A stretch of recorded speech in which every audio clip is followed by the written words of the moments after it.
No man is free who is not master of himself. Ooh, yeah, great quote. Mm. Yeah, like links to the whole master your internal world, you'll master your experience of life. But if you're carrying negative, not necessarily negative thoughts, but if you're not responding to your negative thoughts in a healthy way, and if you're holding on to beliefs that are holding you back, then yeah, it's like you're a prisoner to your own thoughts, isn't it? Yeah, Mm. I love that quote. We always like to start these kind of videos with a quote.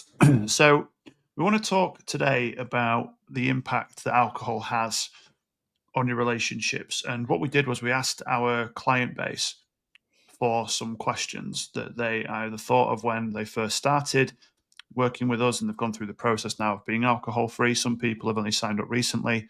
So, we've used Yep. some of the forms that we sent to them prior to working with us. And we're going to treat this today as almost like a Q&A style because I think it's going to be really impactful for those of you watching. Okay. So, the first one, if I stop drinking alcohol, will it impact the relationship with my partner in a negative way? It really depends on how much you're drinking right now because I am certain that alcohol is actually impacting your relationship in a really negative way now. What's really interesting is what we've seen over the years is husband drinks too much. He doesn't show up for his family as much. He isn't really present with his kids. He's kind of doing okay in business, kind of doing okay in personal life, that kind of thing. But the drink is just impacting him so much because all the daily stresses are piling on top of each other. Then the wife will say, "You need to stop drinking alcohol because it's Mm. impacting us in XYZ way." Husband stops drinking alcohol, and then the wife may say, "Why have you stopped drinking alcohol?" Or, "Are you ever going to go back to drinking?" "Well, I didn't want you to stop forever." And in some cases, it's, "What's wrong with you? Why can't you just learn how to moderate? I know that you needed to take a break." This is so destructive if you're with someone that's doing this. It's the very definition of emotional manipulation. "I want you to Mm. change." Whoa, whoa, whoa. Don't change too much because that's going to make me look bad. Yeah, it's very toxic, isn't it? And I think I had a similar experience with my wife at the well, we weren't married at that point when I stopped drinking alcohol, but it was a similar sort of line along the lines of, well, how are we gonna have so much fun? So I'm gonna keep drinking and you're not. So Mm, yeah. So I agree. I think if you are drinking, it is affecting your relationship in some way, definitely, because things will be heightened, especially if it's after a night out. You probably argue, whereas then if you weren't drinking, then that argument probably wouldn't have happened, or it would have been a lighter argument, shall we say, and not as emotional. And but yes, going back to the question though, that with people who are taking a break from alcohol and their partner aren't, I think it comes back to just using clear and effective communication, doesn't it? mm, Which a lot of people don't. Your partner doesn't necessarily have to. Well, I think they need. Well, they do. They need to understand why you're taking a break from alcohol, and I think the more emotive and honesty you can go with that, the better. If it's quite surface level, yeah. mm. I think I'm just thinking back to when I did it. I think Fran's perception was, oh, it's just one of these things. It's like a fad thing, when he gets into this and he goes all in on something, it'll fade out. But yeah, we were 8 years this year. It's not faded out. Mm. Long fad. So, yeah. Yeah. So it's interesting, isn't it? Because you do it, obviously, if you're curious about taking a break from alcohol, you're doing it to improve your relationship. Firstly, improve the relationship with yourself. But to improve your relationship with anyone, it always starts with you anyway, Mm, doesn't it? With the alcohol, without the alcohol, depending on the other person, how they're receiving and perceiving the relationship. But I guarantee if you both take a break from alcohol, your relationship will improve only if you do the inner work. Because if your relationship was built on going out and getting drunk, I don't see that as a relationship. It's not, you've not had those in depth conversations outside of the alcohol, complete sober, really emotional and in-depth conversations about life, kids, where you want to go. It's not got to those levels. It's just a surface level relationship. Mm. Mm. Yeah, I think that as well. That this isn't about the relationship with your partner, respectfully, and No. this is about you. And is it right for you? Are you doing it for the right reasons, or are you doing it because someone's told you to? So, yes, you can have the leverage of pain of somebody else in order to take action and make change. But that should not be the only reason as to why you're doing it, number one. And number two, who do you want to become through this process? Because you are going to transform your life in so many ways. The issue is you don't realize that right now because you're not aware of the benefits. If you've never abstained from alcohol, you won't know the benefits of what sobriety will bring. You just look towards what you're losing. So I would advocate that you go into this with an open mind and bring yourself back to the present moment of today. If you're asking yourself this question, what are they going to think if I do that? Well, number one, you'll never really know what they truly think. Mm. Number two, you've got to act in accordance with the man or woman that you want to become. The number three, yeah, have your own reasons written down in front of you as almost like a blueprint and a reminder as to why you stopped drinking alcohol in the first place. Because I can assure you, if you're asking these kind of questions, I know already that you won't be feeling too great right now. And that goes without saying. So, yes, you may become a little bit more irritable short term, and yes, it may impact some social circles, but ultimately, I think long term, it can be life changing for you, but also for your family when you do abstain. So, this one kind of goes in line with what you just said, mate, about what your partner asked you. Will it make us boring or will it make me boring if I stop drinking? Hmm. And there's a fear there about losing friendships and losing connection because so many people say this to me, like they'll host a wellness event and they'll have alcohol there. I'm like, what the Yeah. fuck is going on? Like, oh, you need to be able to socialize. Yeah, okay. And socializing is a part of health as well. I absolutely agree with you. But it's a liquid in a glass. You don't have to have a drug to be able to socialize. So, and if anything, it'll make your socializing, your social skills 10 times better. It'll make you more confident the longer you do it for. And your genuine friendships will thrive. And what, Mm. again, will it make us boring now?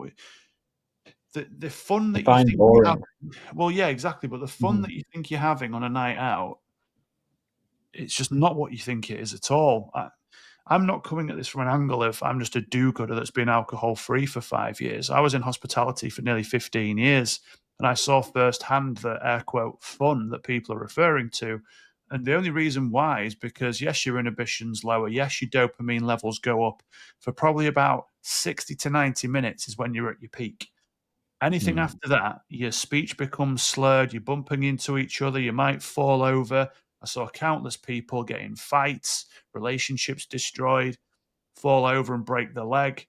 You know, all sorts of different shit that can happen when you're too intoxicated. You might go, but that's not me. I only have a few.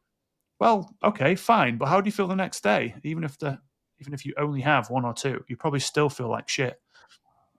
So therefore, is it really serving you or is this just something that you've done for a long time? Yeah. That's it. Yeah, I agree. So, next one. How can I switch off if I don't drink alcohol? Switching off. Are you a machine? Yeah, this is a common one. It's a common phrase, isn't it? The word switch off. You mean you want to be able to be where your feet are and not think about other stuff going on in your life. And to do that without the alcohol, it's interesting, isn't it? Because the alcohol's making it worse because that's what booze does. There's a reason why Buddhist monks don't drink, the most present people who exist, because it will take you out of the present moment. That's what it does. And what you're trying to switch off from, because what is it? Is it stresses of work? Is it stresses in a relationship? Because all you're doing when you switch off, you're just changing your thinking from thinking about the problems in your life to something else. That's it. So, and again, or being present, or you're changing your thinking.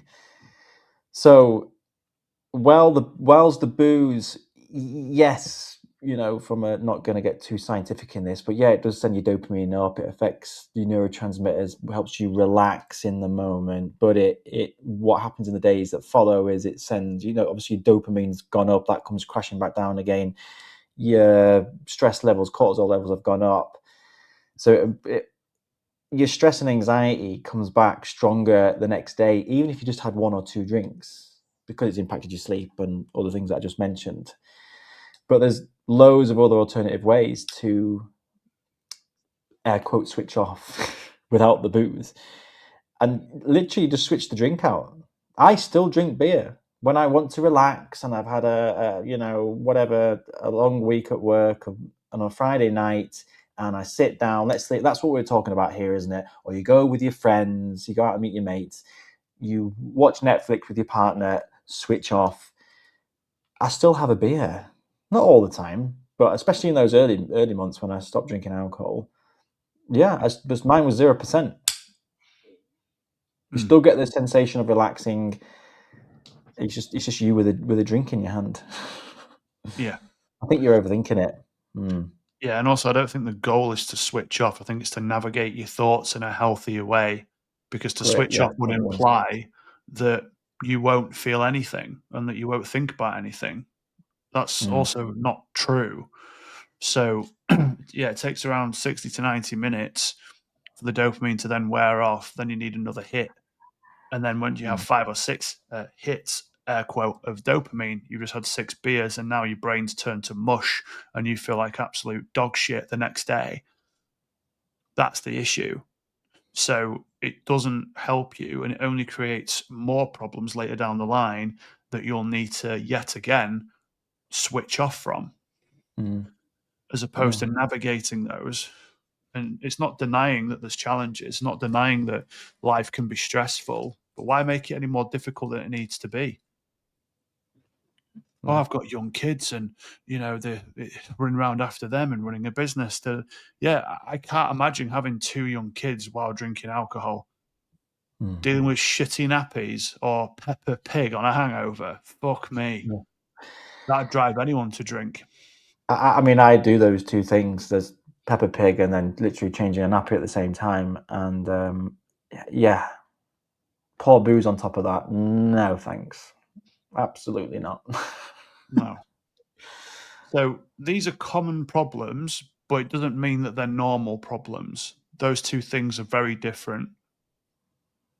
And the confidence that you're seeking is in the action that you're avoiding, Mm, because confidence only comes from action, because you need evidence in something to be more confident in it. If you've never played piano or played tennis or something like that before, you won't feel very confident at doing those things. But if you decide, I'm going to start practicing tennis or the piano or going alcohol free, yeah, it's going to take months to get better at it. But socializing is a skill, thought mm, management is a skill, showing up as the father or husband that you want to be is a skill. It's not just something that you stumble upon, right? This is a way of living. This is a new identity. So we are fully understanding and empathetic about your situation, that you may have never taken a 30-day break before. So, of course, you won't understand the benefits. The longest break a lot of people have taken from the men that we've coached is like 3 or 4 days, and they're in their 40s. And this is from when they were like 16 or 17. yeah. That's how deeply Yeah. ingrained it is in our society. So give yourself a break. We're with you and for you when we say these Mm, things, but we cannot talk highly enough about the benefits of sobriety, given that this year coming, you'll be how many years, Mayhew? 8? 8 years. 8 years, Mm, and I'm coming up to 6.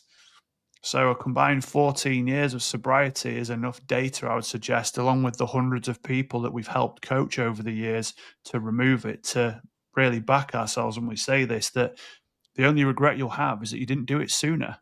mm, No one that we have ever worked with or anyone that has remained sober has ever said to us, "Fucking hell, I really want to go back to feeling like shit.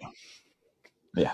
I wish I could be hungover again. I wish I could be less productive. I wish I could have less energy.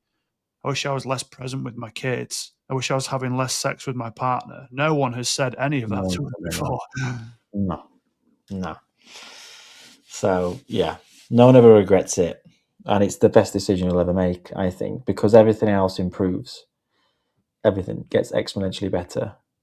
Yeah, and your identity does shift because you no longer identify yourself with the alcohol, and it's not easy, is it? There's lots of ups No. and downs, but like you said, I think on the previous question is you'll learn to sit with your emotions more instead of numbing them, and you'll come up with better strategies to respond to thought. You'll have time back to do things, explore the curiosity, hobbies, start the business, start the second business, whatever it is, because yeah, you're not drinking at the weekends. Mm. Mm. It's interesting, isn't it? Some people actually don't want that. They'd, they want to keep drinking. Some people don't want to explore the thoughts. We know this from the studies, don't we? People would rather get electric shock than sit in a room with just their thoughts and nothing Mhm. else. But links to the alcohol, they don't just want to sit there and they have to have a drink in their hand, or if they go out and socialize with friends, I need something there to have a drink to fit in. Yeah, it's That's all interesting. fear based. It's That's fear all of fear letting based. go of Yeah. your old identity, and it's fear of what is possible Mm. about stepping into the new version of you. Because I categorically refuse to believe that anyone wants to carry on feeling like shit. It's just an old program that they haven't learned Yeah. of how to upgrade. A So habit program. Yeah, that's it. 100%. So Mm. thanks for listening, guys, and we'll catch you next time. See you next time.